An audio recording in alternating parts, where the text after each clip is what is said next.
Passion, purpose, possibilities. They're all right there. But sometimes we need a little push. And that's where SheSez comes in.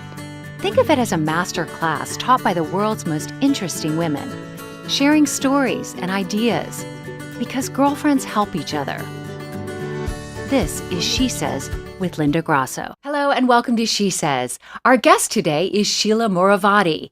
She may be soft-spoken and petite, but make no mistake, Sheila is a force of nature.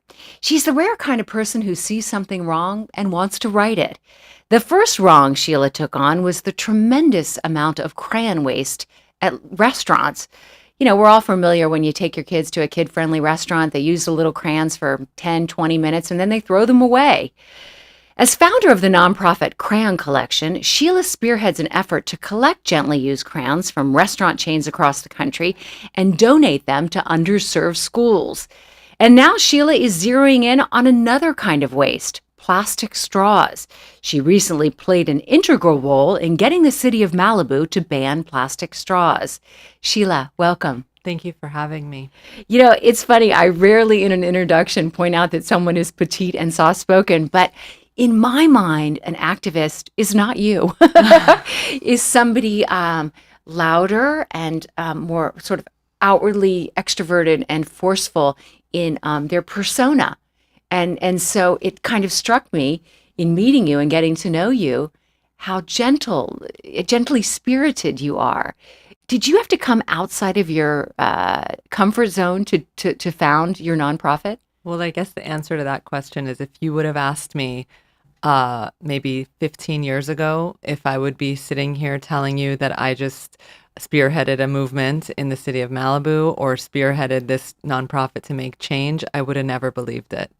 So I do think that I grew into this role for sure. And I guess that was fueled by a passion, an intense desire for change. You sort of face a decision when you want to create change. Either you sit with it and accept the situation as it is, or you can make a change and feel more comfortable. And for me, that was the choice. And I decided to make the change because I couldn't sit with what was happening and look at it anymore. So tell me when at first the light bulb moment you had. Clearly you were you live in along the coast in Malibu, Pacific Palisades area. Right. So you're at a local restaurant chain. They give your kids, you have two kids, some crayons. That's right. You know, I was going to restaurants a lot with my 2-year-old daughter. I was a brand new mom. She was a real picky eater. Every single time I would cook the same exact foods that we would get at those restaurants, she didn't want it. And we'd go to this particular restaurant, and of course, it was the same thing. She'd eat it all. And I would be so happy. So I would take her all the time. And with those little trips to the restaurant, we'd get 4 packs of crayons. Some of the crayons wouldn't even make it out of the box, but she would use them just for a couple seconds. And as we'd leave very quickly, since she was just a toddler, I'd notice that the crayons are getting thrown in the trash. Now, to me, I was like, well, there's many schools nearby here that need crayons, and they're talking constantly about teachers spending out of their personal earnings to fill their classrooms, and there's no more art education. Meanwhile, the environment is suffering. So what is this about? I did some research and learned that restaurants throw away over 150 million crayons per year. And little known fact, they don't decompose. Crayons don't decompose. Nope. They're made of paraffin wax, and paraffin wax never decomposes. So it's just another thing that we kind of have to think outside the box on how we can recycle and support this precious environment. So at that point, did you go online and try to figure out if there was some existing nonprofit that you could start working for, or some agency that collected waste or, products that were discarded that schools could utilize? I definitely looked around, and I definitely tried to see where are these crayons going? Why is this happening? Trying to get all the facts. And when I realized that managers had never heard of the idea of even collecting the crayons, I thought, okay, this is a problem. We need to shift societal behavior. We need to shift the awareness that everything can just be thrown away. The truth is, a child's experience was what was bothering me, because a child goes to a restaurant, uses those crayons for 5-10 minutes, and then assumes that they're trash. How is that okay? How are we raising the next generation to believe that this is a normal thing when there are children that yearn for a crayon, that have never touched a crayon? Yeah, it's such a part of a larger lesson. Yes. So, what was the first thing you did? Did you call that restaurant and talk to the restaurant manager? I did. And the restaurant manager took a first about 8 minutes for me to convince him that I wasn't trying to sell him any crayons. And he kept saying, "We don't need any crayons." I said, "No, no, no. I understand you don't need any crayons. I just want to take the crayons that the kid diners leave behind and donate them to a school near you." So it took a while. Now we have it down to a science and everyone is more aware. So it just takes us about 1 or 2 minutes to get a restaurant on board now. Did you get that one restaurant then to start giving you the crowns? And did you literally go pick them up and then deliver them to local schools? At the beginning, I started out with a little local restaurant in my neighborhood and I asked if they would consider it. And then I would go in once a month and pick them up. And I saw, okay, this is good, but how do we make it scale? How do we do this all over the place? And I realized that if we don't ship the crayons, that's the key thing. The shipping of a crayon is so expensive and so wasteful. So what I decided to do is to contact every restaurant I could get my hands on and then pair that restaurant with a local school within 5 miles.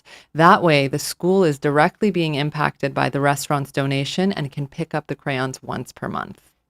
I am envisioning you sitting at a table at your house cold calling restaurants. Was that it? That's exactly what I did for hours per day. I called and called and called, and I got my first entire chain, which was Island's Restaurant. And they were wonderful because they helped me so much in figuring out all the wrinkles and doing a whole frequently asked questions so that restaurants who come on board can learn about all the little details. Actually, it's a really big deal for them operationally to be able to pick up the clean crayons, put them in another bin, make sure that it works smoothly. So we came up with all sorts of ways for them to do it smoothly and easily.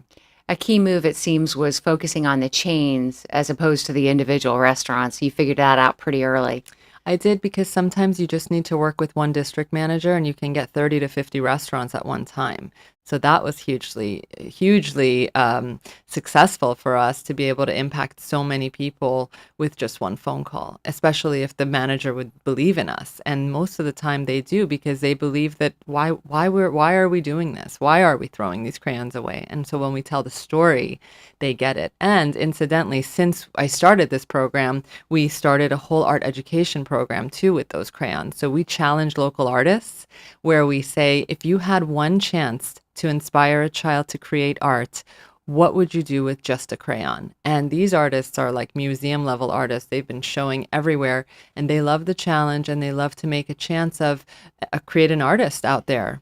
I'm assuming you reached out to your community obviously it spiraled and it got bigger and you have an employee now. But in the beginning, you heavily depended on your community. You had to ask friends and friends of friends. Mhm. And again, you're not this out there super bold, extroverted person. I'm trying to think of words that aren't negative, but you're a little bit more reserved and shy. Mhm. You know, I went to UCLA and I contacted a few of the sororities there and I asked them if they would be willing to come for breakfast. So I bought breakfast and this sorority filled with amazing women came in and I gave everybody 4 restaurants to call and we handled the entire chain of 400 restaurants within 2 sessions. So while you might think that I'm soft-spoken, there's a force in me that I kind of am really proud of, and I don't even know where it comes from, but you can't stop me if there's something on my mind. What did your husband think of this? Because at the time, your children were still pretty young. I think my husband at the beginning was like, oh, what is she up to now? And he believed in me, but he was like, this is a really wild idea. And I don't know if it's going to work. He's a real business-minded type of person. And when I told him about the crayon collection idea, we were all out to dinner with a few friends actually, and we were naming it. I said, I have this idea, you guys, I can't not do it. And we all named it, and everybody was like, well, good luck to you. Try and do it. And my husband's concern was just that, if you feel that you can manage this on top of 2 teeny tiny kids, because at that time, by then, my son was born too, he's like, go for it. He's been really supportive and he's excited to see where it's come. I actually think we've surprised him quite a bit. When the kids go to school, you put on your your nonprofit, hat, and you work the entire time that they're gone. I mean, you find yourself that the hours just fly by? Yeah, I think it's a gift to be able to go to work when it doesn't feel like work. So I go drop them off in the morning at school and I head to my office. And before I know it, it's time to pick them up from school. So I generally try to work while they're at school. And then thank goodness for smartphones because while they're doing their tennis lesson, I might be on a conference call or answering emails. And so I'm sort of constantly working on it, on working on some part of it. But I definitely think it's a gift to be able to do what I love and make the impact that I'm making without it feeling arduous in any way. On She Says, we often talk about how things that you've done in your past that, we can all sometimes be dismissive of. Oh, my first job was this. It meant nothing, wasn't successful. My second job was this. I did this, but it didn't go anywhere. So often, what we did in years past, those skill sets come back to us in ways that are unexpected. And I can't help but note on your resume that you started out doing marketing for your parents' menswear brand. You had a retail location in Beverly Hills. And one of your first jobs, it was your second job, but you spent several years there doing marketing. How does that play into what you do now, that experience?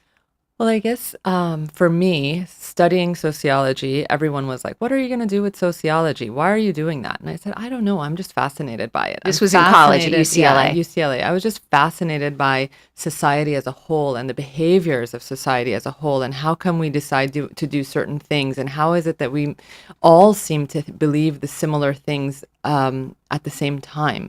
There is a very big science behind it all. And so when I went into marketing, it was very similar that you have to kind of match up your goals and missions with what's happening in society.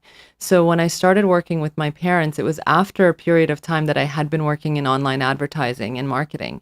And my parents' business was definitely a mom and pop type of business, and I knew they had more potential. We had really great clients coming in. My parents even had Prince in their store, and they dressed him for a while. But wow, those must have been some fancy duds in your parents. It was. And what was fascinating was my mom thought he was a prince of somewhere. And he was trying to figure out, she was trying to understand where is he a prince of? That is so funny. And that's where you came into play because you could tell her where he was a prince of. He even said to her one day, do you know a song called Purple Rain? And my mom said, yeah, sounds familiar. Now, which suit do you want? Which 5, hopefully? 14. Oh, no, seriously? She was a big salesperson, my mom. So when I started What was working, the name of the store, first of all? It was called Rigati. Rigati. And unfortunately, my parents both retired now, so it's no longer there. But it was a fun shop. We had so many interesting people come through the doors.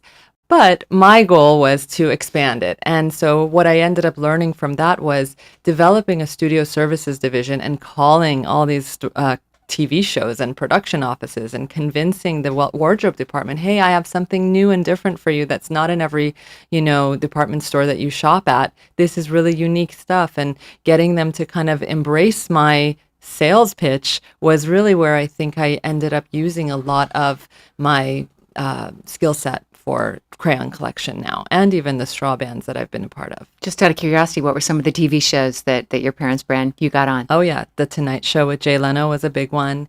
Jimmy Kimmel Live was another one. A bunch of the lawyer shows that were going on, West Wing was a really big one. So this was a while ago. So those shows some of them are still on, but it was really interesting to go on set and work with the costume designers. I actually have 2 of my really closest friends that I met through that work. They're still costume designers. In recent months, you decided to take on another wrong that you wanted to right. You were very instrumental in getting the city of Malibu to ban the use of plastic straws, which I believe takes effect this coming June. Talk to me about that. I think last March it was. I just, was shocked to learn that America throws away 500 million straws per day. 500 million. Yep. And at the time, I was writing a little blog for Earth Day, and I had researched that, and I thought it was a typo because it just seemed too high. I couldn't imagine how is this possible. So I kept looking in different outlets and resources, and everywhere I looked, it said, yep, 500 million. And let's talk about why that's so bad. I mean, plastic straws, you discard them, and they're basically here forever, right? Yeah, they're one of the most short-lived objects that we use as a single-use plastic, maybe a few minutes, barely. Well, like a coffee stir is a couple of seconds. Oh, yes, there you go, even shorter. And you toss it and you think it's going away, but there's really no away. That's kind of something that people might not really think about when you toss it in the trash. It's not really going away. And then many, many times they end up in our oceans. Most of the time they do. And so these plastic straws end up breaking down into what's called microplastics. And these are teeny, teeny, tiny little bits of plastic that you can't even see anymore.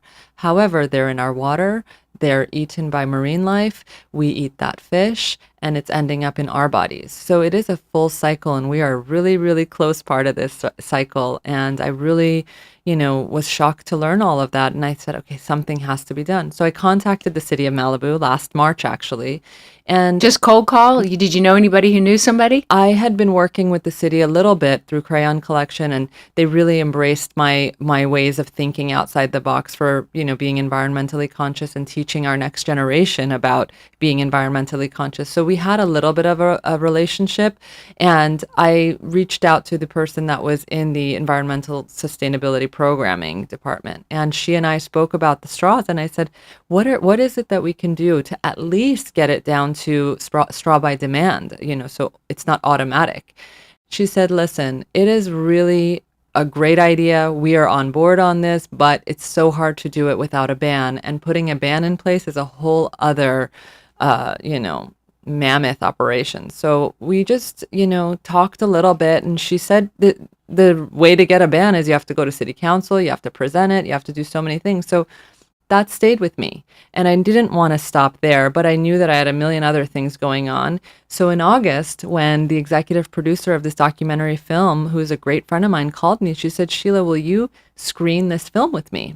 And I said, yeah, I'll screen the film. I think it's a great film. It's called Straws. It talks about everything that happens to your, those plastics that we were just talking about. And essentially, I decided that it would be really fun to do a screening with the city of Malibu. And the goal there was for me to, inform the community and then have a panel of experts and answer everybody's questions. Right. So one of the first key things you did was reach out for a partner. Yes. And they became the partner. They were open to it. I went to city council. We spoke about it. We played the trailer. They were willing and happy to screen the film at City Hall. And did you do some social media to try to get your whole community of peeps, Yes. all your friends, everybody you knew and they knew, and try to get everybody to come? Everybody. The city of Malibu did. I did. Crayon Collection, personally, all of us, everybody that I could get my hands on the film of Straws did.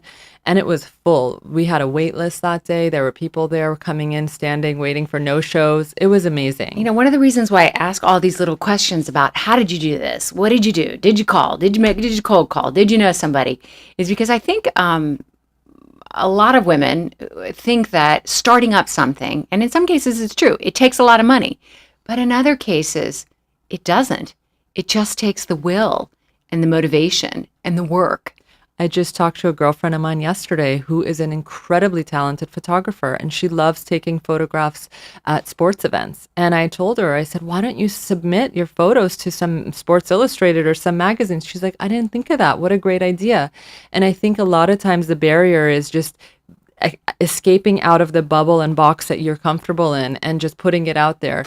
And worst case scenario, they don't answer you or they say no, but at least there's a chance now, So she's going to do that, and I'll let you know what happens. Do let us know. Yeah. Maybe she should be on SheSez. I think so. She should. No, but I'm serious. Sometimes we're our own worst enemy because we just can't see, the forest through the trees. It's right there, exactly and we just start thinking about all the reasons why we can't do something and it won't work instead of just giving it a whirl. But the thing I love about your story so much is that, and I've said this on the show before, I'm really always fascinated with the power of one person, one girl, one woman who has an idea or an inclination or a motivation or a passion and is able to affect change or make it happen with sometimes as little as just chutzpah. It's true. And the collective force that we all have as a society is what I'm trying to convey, is that we all have power by refusing plastics, by recycling crayons. All of us collectively times the billions of people on this planet, if everybody just did their part, imagine what this world would look like. But everyone seems to believe, well, I'm just one person times 5 billion or whatever else that we want to get all those environmentalists out there to, not just environmentalists, everybody. This is not about, a certain type of person. It's what everybody has to do because we're part of this planet. So anyway, it's about the collective force for sure. What happened at and then after that screening? So the screening was super successful. Everybody got all their questions answered. Full house. It was just great. Then afterwards, we went back and spoke to my contacts over at the city, and they said, "Listen, it looks like they're really excited about putting a band together." And so initially, when we had requested for the screening, I had said my goal is through this screening to implement a ban on single-use plastics. And once you watch this film, you can't walk away from this and not do something. And so not only did they make a ban on single-use plastic straws, but also cutlery and stirrers. So that was a super big surprise and win. And then we went back on the 12th of February, and I stood there with my 2 children, and my daughter spoke. She was the youngest person to speak there that night. And we explained again as to why it's so important. And it was a 4-hour meeting that night. And the former mayor of Malibu handed my son a bunch of M&Ms so that he would stay awake. It was 10:30 at night at that point. But we did it. We stood there and we said our piece again and unanimously passed. It's just amazing. Sheila, have you amazed yourself? I was pretty amazed. I got to tell you, I was really so pleased and so happy. But to me, this is the right thing to do. It's a no-brainer. You're at the beach, you live at the beach. We have to be mindful of the environment in which we live in. And the city of Malibu is an iconic beach community. So what they do makes a difference around the world. And what happened after the ban is what shocked me. And that was just that all these journalists everywhere started writing about it from all different parts of the world in different languages, talking about the city of Malibu and the straw ban. And you've been crazy busy for the last couple of weeks talking to like the BBC, Sky News, Yes. all the local affiliates here. The Canadian broadcast news. I mean, all sorts of countries and people have been reaching out and interviewing NPR. I mean, it's been amazing. It's been a gift. Where can people see this documentary, Straws? They're basically able to screen it. So it lives online right now. Oh, so it's online, so you can go to strawsfilm.com. Okay, so it's not like on Netflix or anything like that? No, not yet. Not yet. But I do think that anyone can basically go on and see the trailer at strawsfilm.com, and there's instructions on how you could screen it at your school, at your neighborhood, at your community. I've had a ton of emails from people saying they want to do this in their neighborhood. That's what I was going to say. I want to talk about that for a minute. For women who are listening and are touched, affected, motivated by your story, and they want to perhaps get involved with getting local restaurants in their communities to donate crowns to Crown Collection, or they want to, let's take Crown Collection first. What can people do? Can they go online? Is there some way they can get involved with Crown Collection and get it going in their own neighborhoods? Absolutely. We are only able to grow when there's a person out there who says, I want to do that in my neighborhood. So we depend on you out there to take this idea in your neighborhood and support those schools that are in need. So yes, next time you do go out to a family-friendly restaurant, please talk to the manager and say, if you guys collect those left behind crayons, we'll pick them up. As long as someone's willing to pick them up, the restaurant's willing to collect them for you. And then they can pick them up and donate them through your nonprofit. They can donate them through our nonprofit by finding a school nearby. So there is a zip code finder at crayoncollection.org. You enter your zip code, and we have lists and lists of Title I schools that are considered the most underserved in the nation. And you can basically just go to the closest one to you and drop them off. You can call ahead and make sure they want them firstly. And usually they're just so grateful. So all this information is online at crowncollection.org. That's correct. And then let's talk about the plastics ban. Yes. What about people who, I mean, they could potentially take the documentary Straws. They could maybe reach out to, is there any kind of, did you mention a website for the straws? Yes, strawsfilm.com is the documentary. You're welcome to start there, and then it'll give you instructions on how to screen it. Now, you can go as little as simply refusing a plastic straw, first step. Yeah, If easy. you ask me, that's the easiest thing you can do is bring your own or just say no straw, please. That's number one. It will make a huge difference because even that, the managers will start seeing that people are actually saying no straw, please, and it's time to make a shift. Second, you can talk to the managers of the restaurant and consider changing to paper straws and only by request. So those are a couple of things that you can immediately do. I guess the restaurant managers don't like to do that because, strangely enough, paper is more expensive. It would seem to me it would be less. Yes, but we have an answer to that. And the answer is that if you only provide straws by request, that offsets the cost differential. So it's really going to be okay. And again, this is really for a new way of thinking. We have to make a difference. So it has to be this way now. I mean, I know it sounds like kind of definitive and all that, but I think that even if you look at some of the responses from the city of Malibu, all of them say, this is going to take some getting used to, but we understand why we're doing it. And it's a necessary change that we need to make. And I guess to answer the question about taking this on with your city, you can absolutely do that. Most cities have something called public comment. And so you walk into the city council meeting and you write your name down on a little piece of paper. Most cities give you 3 minutes to talk, and you can go and make your position known and ask them if they'd be willing to screen the film, ask them if they'd be willing to make a straw ban, anything that will help. My opinion is that the film informs the community because so many people are like, oh, who cares about straws? And they don't know the impact that it's making. Even though it's such a small, little, flimsy piece of plastic, it's killing our sea life. And by 2050, there will be more plastic in the ocean than fish. That's pretty horrifying. One of the things I think is so cool about what you're doing too is that you're following your passion. You're doing something you believe in. You are making the world a better place, but you're also leaving your daughters. You have 2 daughters, right? I have a daughter and a son. Oh, and a son. Okay, we didn't establish the sex of the younger one. Okay, but you're teaching them such an important lesson.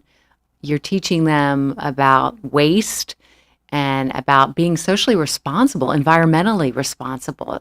That's such a huge thing. And we teach our kids so much. I don't know that I've ever even talked to my boys about that. And that's something that I need to do more. I mean, they know I'm a gardener. I'm an organic gardener, and I'm outside and I compost. But just about plastics and straws, and, that's something that in talking to you, I want to circle back with on them. Everybody in the world of environmental research is saying that the next generation is the generation to make or break our environment. The reason why crayon collection for me is so important and special is because we're planting a seed of eco-consciousness within children with a relatable object. And that is something they can wrap their head around real easily, that they understand the value of a crayon, they understand why a child would want this crayon, and they also understand that there's no reason to throw it away. So for me, teaching a child about any piece of this is not just so valuable for themselves, but for the future of our planet. Sheila, we end each episode of She Says with what we call takeaways, and those are just some suggestions from you, things that women can think about as they are mid-pivot themselves. What can we learn from your story? What are some takeaways? I think that the most important thing I can share is that you matter. Your position matters. What you do with your day and your time matters. And you have so much power within you that just needs to be unleashed, and just don't be afraid. You might get 10 no's, but behind all of those, there's a lot of yeses to come, and you just have to take one step forward in order to see all of it. Sheila Morovati, I've loved having you here, and I'm so inspired by what you're doing. I appreciate it. It was really fun. Thank you. And thank you to our listeners out there. We so appreciate you tuning in. Follow along the ride on Instagram and Facebook. You can see who's coming up each Tuesday, and we'll see you next Tuesday. Thanks.